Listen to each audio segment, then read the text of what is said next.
Muy bien, hermanos, pues ya son 10:15. Vamos a iniciar nuestro culto de capilla, una semana más, y vamos a estudiar el Evangelio de Marcos en esta ocasión, en esta semana. Así que, Evangelio de Marcos, capítulo 8, versículos 27 al 38.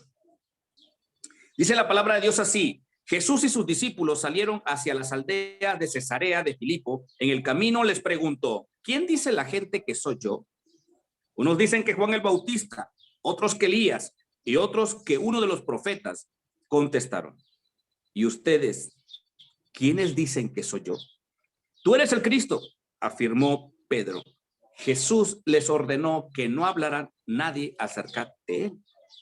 Luego comenzó a enseñarles: el Hijo del Hombre tiene que sufrir muchas cosas y ser rechazado por los ancianos, por los jefes de los sacerdotes y por los maestros de la ley. Es necesario que lo maten y que a los 3 días resucite. Habló de esto con toda claridad. Pedro lo llevó aparte y comenzó a reprenderlo. Pero Jesús se dio la vuelta, miró a sus discípulos y reprendió a Pedro. Aléjate de mí, Satanás, le dijo. Tú no piensas en las cosas de Dios, sino en las de los hombres. Entonces llamó a la multitud y a sus discípulos. Si alguien quiere ser mi discípulo, les dijo, que se niegue a sí mismo, lleve su cruz y me siga. Porque el que quiera salvar su vida la perderá, pero el que pierda su vida por mi causa y por el evangelio la salvará. ¿De qué sirve ganar el mundo entero si se pierde la vida?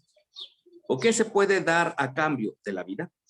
Si alguien se avergüenza de mí y de mis palabras en medio de esta generación adúltera y pecadora, también el Hijo del Hombre se avergonzará de él cuando venga en la gloria de su Padre con sus santos ángeles. Amén. Amén. Ya nos bendijo el Señor con esta palabra que hemos leído. Vamos a invitar entonces a nuestro hermano Jorge, quien trae el mensaje de la palabra en esta mañana. Muchas gracias, Pastor Timoteo, y buenos días a todos, jóvenes. Bien, chicos, pues yo le puse en esta mañana la predicación de este día, ¿profetas o discípulos? Así en una manera de una pregunta, ¿verdad? Yo recuerdo que en una de mis graduaciones de los embajadores del rey, porque ustedes han de saber, y dejando a un lado la modestia, que yo cursé los 7 pasos de este grupo de embajadores del rey. O sea, yo llegué hasta sus últimas consecuencias.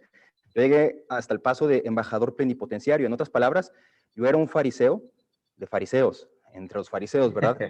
Bueno, en una de estas graduaciones, nosotros estábamos en el santuario de la primera iglesia bautista de Ciudad Juárez, o como ahí se le decía, la nave del templo. Ustedes recuerdan, son edificios pues bastante grandes, y cuando tú vas a entrar al santuario, dentro de del argot cristiano se le dice la nave al santuario. Y entonces estábamos aquí dentro de este santuario, estábamos practicando para la graduación en esta iglesia, la primera iglesia bautista de Ciudad Juárez, una iglesia que ya rebasa los 100 años, y es una iglesia que sigue siendo fiel a sus tradiciones, ¿verdad?, heredadas desde sus ancestros. Una iglesia, obviamente, en la que yo fui educado, cantando solamente himnos del himnario rojo y del himnario popular, y obviamente tocados todos ellos solamente con piano, porque tocar una guitarra se dejaba para los salones. En el santuario solamente piano y de vez en cuando el órgano.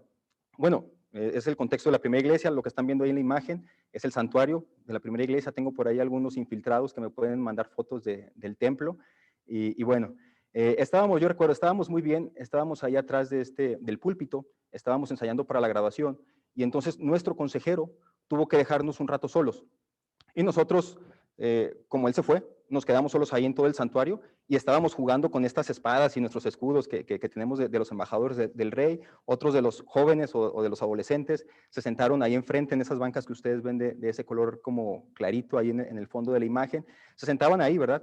Y entonces yo recuerdo muy bien que yo me paré atrás del púlpito, como si yo fuera a predicar. Y yo recuerdo que yo me paré atrás porque yo como que quería sentir, ¿no? Quería sentir qué es lo que siente un pastor cuando está aquí enfrente, pues, de este lugar, ¿no? Y hablándole a tanta gente. Y entonces uno de mis amigos que estaba ahí enfrente, sentado en las bancas, comienza a gritar: ¡aleluya! ¡Amén! ¿Verdad? Predíquenos, pastor, predíquenos, pastor. Y si estuviéramos en nuestro tiempo, pues seguramente diría por ahí, aleluya. Y entonces él empezó a aplaudir, ¿verdad? Y predíquenos, y lo amén, gloria. Yo obviamente yo no prediqué, yo simplemente estaba parado ahí del púlpito, pero este joven empezó por ahí a gritar esto. Y les cuento esto porque yo pienso que algo que siempre ha caracterizado al ministerio pastoral y que es un aspecto central de su labor y que a la vez lo vuelve como tan atrayente, es precisamente la oportunidad de pararse atrás de un púlpito o pararse enfrente y hablar en el nombre de Dios. Y una vez que se entra en el seminario, uno se da cuenta de toda la preparación que debe haber atrás de la predicación y entonces ya te das cuenta que no es tan atrayente, porque hablar por hablar cualquiera lo hace, ¿no? Pero comunicar el mensaje de Dios sin adulteración, no cualquiera. Y yo creo que ustedes que ya han predicado en capilla, no me dejarán mentir, cuando se siente ese nervio, ¿no?, dentro de ti, cuando ya va a llegar el momento de predicar, y que cuando estás preparando predicaciones semana tras semana, en realidad es una labor desgastante, es una labor que requiere de investigación, es una labor que requiere de tiempo de estar reflexionando, obviamente es una labor que requiere de tiempo de estar en oración, y entonces realmente es algo que tiene, ¿verdad?, que tiene un peso bastante importante todo esto.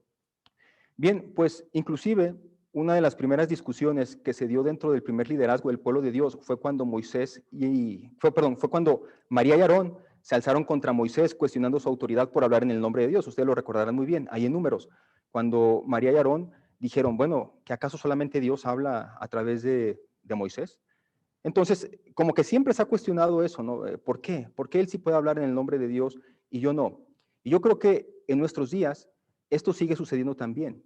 Hay varios creyentes, y Pablo lo deja ver así en Corintios, hay varios creyentes que anhelan esta clase de dones, porque el don de poder predicar, el don de poder hablar en el nombre de Dios es un don vistoso, es un don que atrae a las personas, es un don que te coloca a ti automáticamente en una posición de autoridad dentro de la iglesia. Y es precisamente allí, yo digo, es precisamente allí, en esa posición de autoridad, donde el verdadero profeta de Dios puede perder el piso y puede desviarse del camino que Cristo ha dispuesto que nosotros sigamos. Y esto no es algo que solamente atañe a los pastores. Yo digo que todo siervo de Dios, porque si ustedes piensan que solamente voy a hablar de los pastores, obviamente no, yo entiendo que estoy hablándole aquí a varios que van a servir en ministerios distintos. Yo digo que todo siervo de Dios se ve seducido por sus propios anhelos y por el éxito humano de su ministerio. Y vamos pensando en esto, vamos a reflexionar un poco en el pasaje que acabamos de leer, que ya ustedes conocen bastante bien. Este pasaje hace poco lo compartí en la iglesia donde estoy sirviendo, porque yo venía haciendo una serie de predicaciones intentando enseñar las características de lo que es ser un discípulo de Dios. Y digo intentando porque la verdad es que no sé si dio resultado. Y bueno, aunque es el mismo pasaje y es el mismo significado, lo que siempre se nos ha dicho, ¿verdad? El mismo pasaje siempre tiene un solo significado, pero la aplicación obviamente es distinto. Y quiero explicar esto porque mi esposa, cuando resultó que iba a predicar sobre Marcos, yo le dije, oye, voy a predicar sobre este pasaje, ya lo prediqué en Campamento de Dios. Y entonces mi esposa me dijo, no lo hagas, porque uno que otro de los despistados de los alumnos se conecta a los cultos de campa y entonces van a decir pues que estás predicando lo mismo. Y la verdad es que no, si tú piensas que voy a predicar lo mismo, no. Y entonces ahora sí, una vez aclarado lo anterior, vamos a entrar entonces al texto, que ustedes recordarán muy bien, porque el hermano Timoteo los hizo poner atención. Les dijo, si yo les pido que lean la Biblia, la van a tener que leer. Y entonces varios por ahí preguntaron la cita, ¿verdad? Ahora sí, como que ya dejaron el Facebook a un lado y el WhatsApp web y todo esto, y entonces se centraron en lo que se leyó. Y entonces, bueno, ¿cómo comienza ahí? Comienza diciendo la palabra de Dios en el versículo 27, que Jesucristo, junto con sus discípulos, iba saliendo de Galilea. Y yo creo que ustedes aquí pueden poner una marca en sus Biblias, ahí en Marcos 8:27. Ustedes pueden poner una marca en sus Biblias porque en Marcos 8:27 marca el inicio de cuando Jesús comienza su viaje a Jerusalén. O sea, sale de Galilea porque va a un lugar específico. Él va rumbo a Jerusalén a entregar su vida. Sus discípulos aún no lo saben. Ellos simplemente van siguiendo a Jesús. Más adelante Jesús se los va a decir de una manera muy clara. Les va a decir, escuchen, vamos rumbo a Jerusalén. Es como en capítulo 10 de Marcos. Vamos rumbo a Jerusalén, donde el Hijo del Hombre será entregado. Pero aquí es donde comienza ese viaje, en 8:27. Salen los discípulos de Galilea junto con Jesús y van rumbo a Jerusalén. Y este detalle es bien importante para la enseñanza del texto. Y entonces, mientras que ellos van caminando, Jesucristo les pregunta a sus discípulos, bueno, ¿quién dice la gente que yo soy? Entonces ahí los discípulos empiezan a contestarle a Jesús, bueno, algunos dicen que tú eres Juan el Bautista, otros dicen que tú eres Elías y otros dicen que tú eres otro de los profetas. Y quiero que nos detengamos aquí un poco en esta respuesta de los discípulos. El concepto que las demás personas tienen acerca de Jesús es un buen concepto. Unos lo están confundiendo con Juan el Bautista. Y Juan el Bautista no era cualquier profeta. Juan el Bautista fue el gran profeta del desierto, que si ustedes recuerdan bien en Marcos 1 y Marcos 2, multitudes, dice así la Biblia, multitudes salían de Jerusalén para escucharlo en el desierto. O sea, Marcos estaba en el desierto, no estaba en Jerusalén. Y las multitudes salían para escuchar a Juan. Entonces, y el mensaje de Juan, si tú lo lees, el mensaje de Juan era un mensaje sencillo, era un mensaje duro, era un mensaje confrontador. Y aún así, multitudes salían a escuchar a Juan el Bautista. Multitudes, dice así la palabra de Dios. Entonces, lo relacionan con Juan el Bautista. Es un buen parámetro con el cual relacionar a Jesús. Otro profeta con el que relacionan a Jesús es con el profeta Elías. Porque el profeta Malaquías había dicho que Dios iba a enviar al profeta Elías, aunque obviamente Jesús dijo que ese Elías al que se refería Malaquías era Juan el Bautista, pero aún así la gente confundió a Jesús con ese Elías de Malaquías. Pero vayámonos un poquito más atrás. Elías también no era un profeta más, era Elías, ¿no? El gran profeta de Dios en el reino del norte. El profeta que hizo descender fuego del cielo, el profeta que detuvo la lluvia, el profeta que volvió a traer la lluvia, el profeta que caminó con Dios y que no conoció la muerte.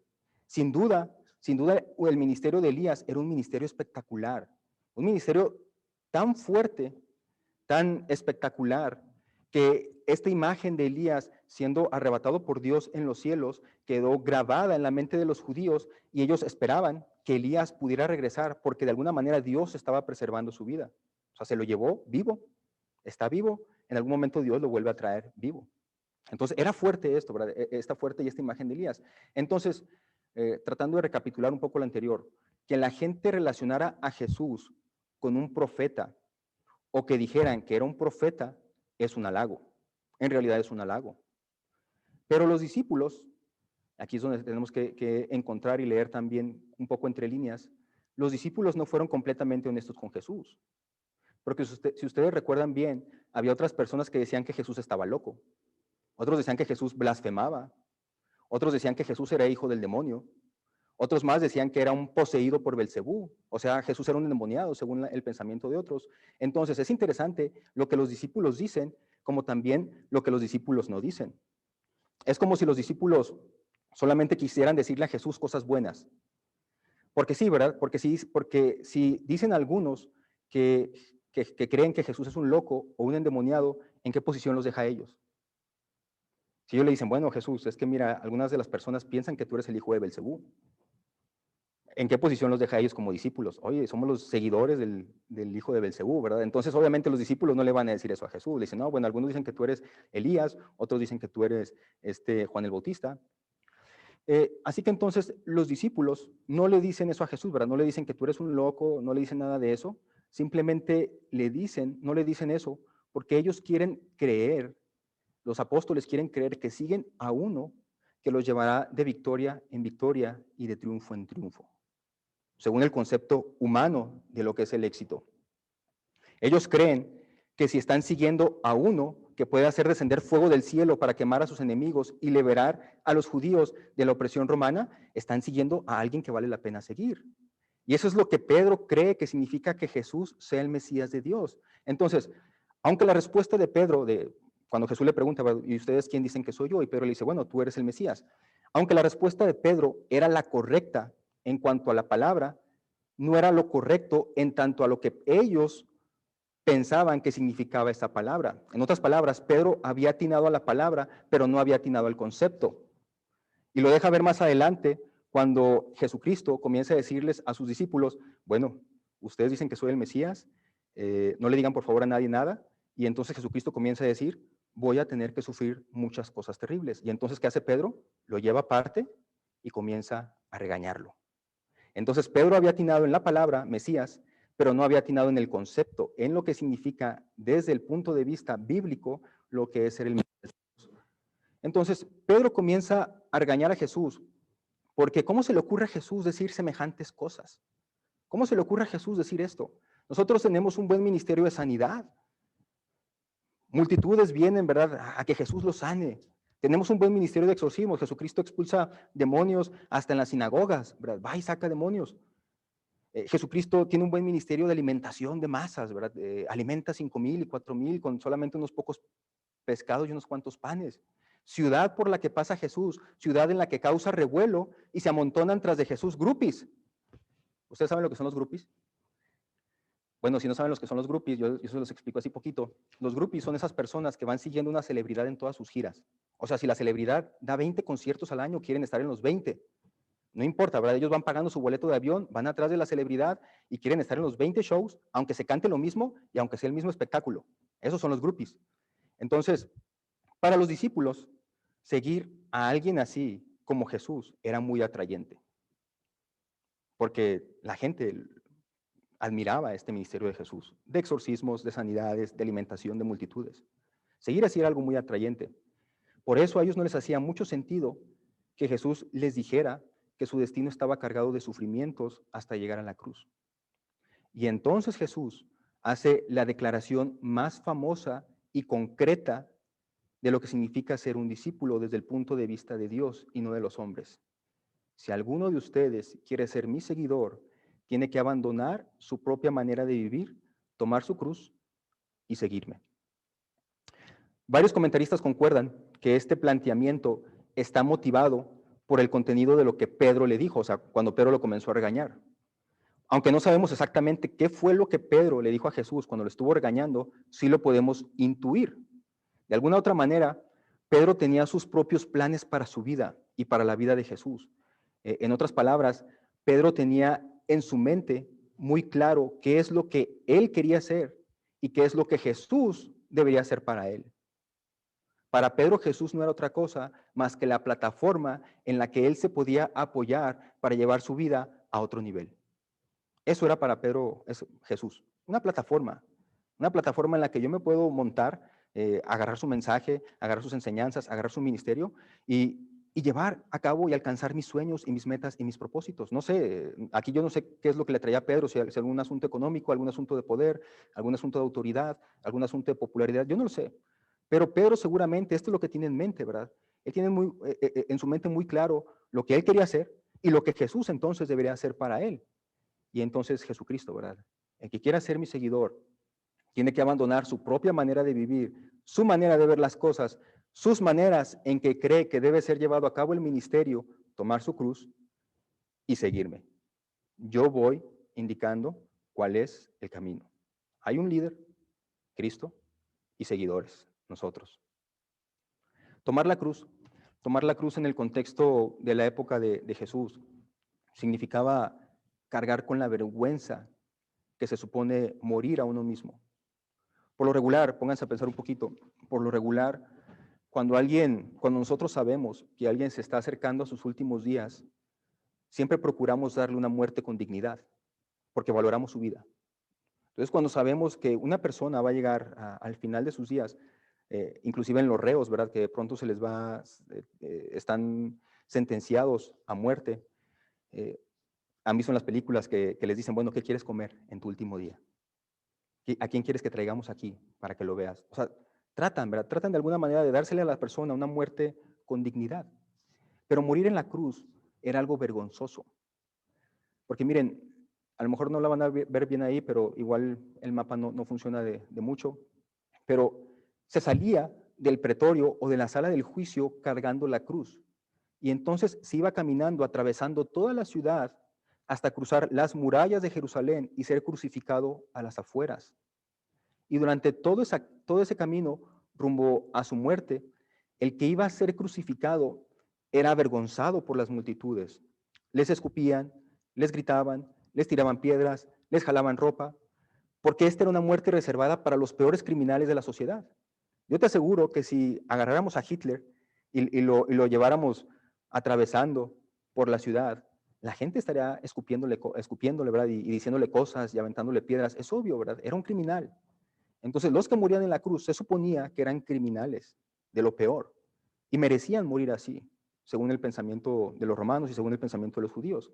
Entonces, la muerte en la cruz en realidad era algo vergonzoso, era ir cargando con toda esta vergüenza. Entonces, cuando Jesús dice, tome su cruz y sígame, no se está refiriendo a una enfermedad o a una discapacidad personal. Jesucristo tampoco se está refiriendo a un esposo o a una esposa ingrata, ni mucho menos a una suegra, porque es común, ¿verdad? Es común que de pronto dicen, ay, pastor, pues es que mi esposo es la cruz que me tocó llevar, ¿verdad? Es que esta enfermedad es la cruz que me tocó llevar. No, en el contexto que estamos leyendo, tomar la cruz significa cargar con la vergüenza de ser fieles al mensaje de Dios, es decir, cargar con el costo de comunicar la verdad divina sin adulteración. Y quiero dejar esto bien en claro porque esta interpretación es apoyada más adelante cuando Jesús termina diciendo lo siguiente. ¿Y qué beneficio obtienes? Estamos en el mismo pasaje. ¿Y qué beneficio obtienes si ganas el mundo entero, pero pierdes tu propia alma? ¿Hay algo que valga más que tu alma? Si alguien se avergüenza de mí, ¿y de qué cosa? Y de mi mensaje. Si alguien se avergüenza de mí y de mi mensaje en estos días de adulterio y de pecado, el Hijo del Hombre se avergonzará de esa persona cuando regrese en la gloria de su Padre con sus santos ángeles. Esta es la última ocasión en que me escucharán predicar en capilla los alumnos que van a graduar. Ya no estén llorando, ¿verdad?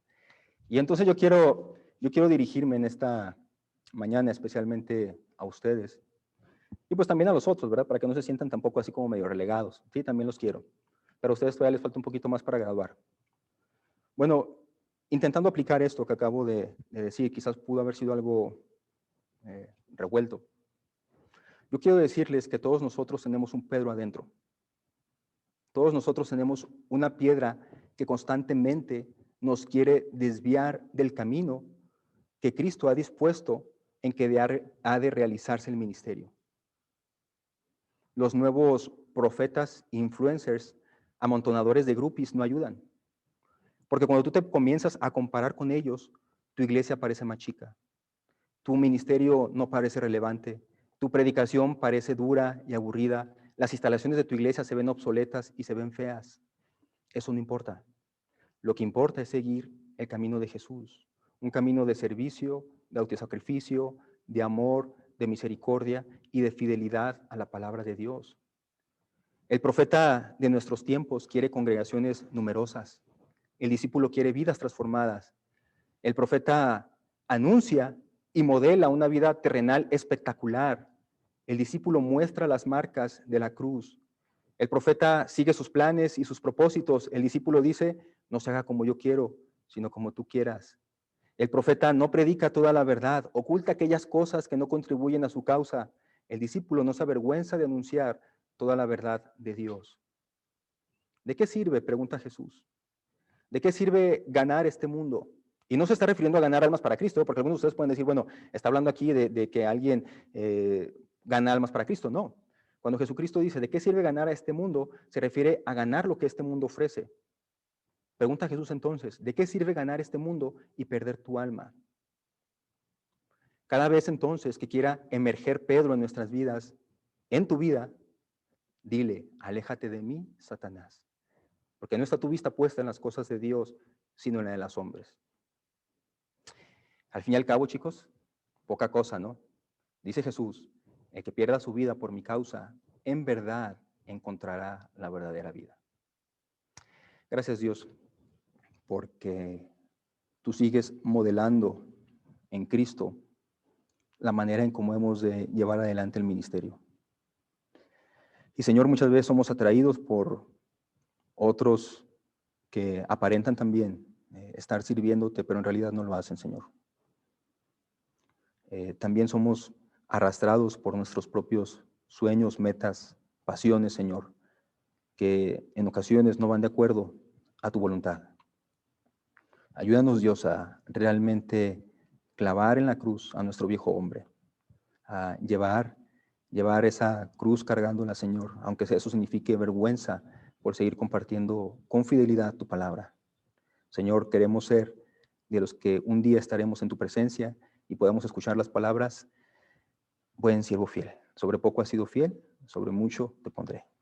Entra en el reino de tu Señor. Te alabamos, Dios, en Cristo Jesús. Amén.